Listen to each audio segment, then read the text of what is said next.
ఇప్పుడు ప్రజలు కానీ కళ్యాణం వేస్తే మీ ఊర్లో నేను పుట్టుకుంటాను ఈ విషయం గుర్తుపెట్టుకోండి. తెలుగుదేశం పార్టీలో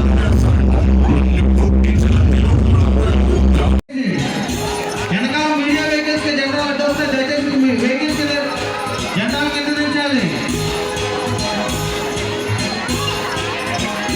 స్టేజ్ వెనకాల అందరూ కూడా ముందుకు రావాలి దయచేసి. ఆ జెండాలు కొంచెం చుట్టేసాను, కెమెరాలు కనిపించాను, వెనకున్న వాళ్ళు కనిపించారు కొంచెం. ఆ భగీరథ మహర్షి జెండా ఇవన్నీ చుట్టేసాను, కనిపిస్తాను, దయచేసి చుట్టేసాను. గత దశాబ్ద కాలంగా నిన్న పార్టీ నడుపుతూ నేను ఇంటర్వ్యూలో అడుగుతా ఉన్నాను, దశాబ్ద కాలంగా ఎలా పార్టీ నడుపుతున్నావు అంటే ఒకటే చెప్పాను, ఎన్టీ రామారావు గారికి ఎంజీఆర్ గారికి కుదిరింది.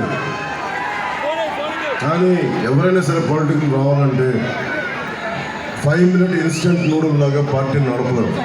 కింద పడి నలిగిపోయి పోరాటాలు చేసి దెబ్బలు తిని అడ్డమైన వాళ్ళ చేత పూతులు తిని ఎందుకు నిలబడతా ఉంటే దేశం మీద నేల మీద ఉన్న మమకారం అది.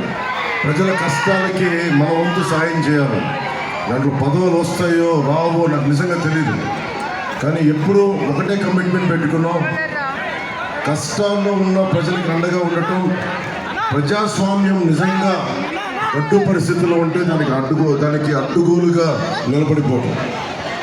చంద్రబాబు గారిని అన్యాయంగా జైల్లో పెడితే నాకు ఒకటే అనిపించింది, ప్రభుత్వం కూటమి ప్రభుత్వం వచ్చేస్తుంది, ఎంత మెజారిటీతో వస్తుందనేది ప్రశ్న తప్ప కూటమి ప్రభుత్వం తెలుగుదేశం జనసేన భారతీయ జనతా పార్టీ కూటమి ప్రభుత్వం వచ్చేస్తుంది.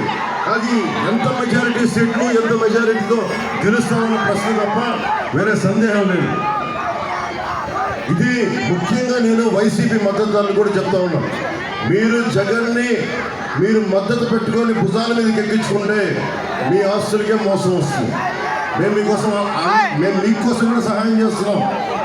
ఇది మా ఒక్కరిది కాదు, ఇది రేపు పొద్దున మీరు ల్యాండ్ గ్రాబింగ్ యాక్ట్, ఇది ల్యాండ్ టైటిలింగ్ యాక్ట్ కాదు, మీ హక్కు తీసే యాక్టు, మీ హక్కును ఉంచే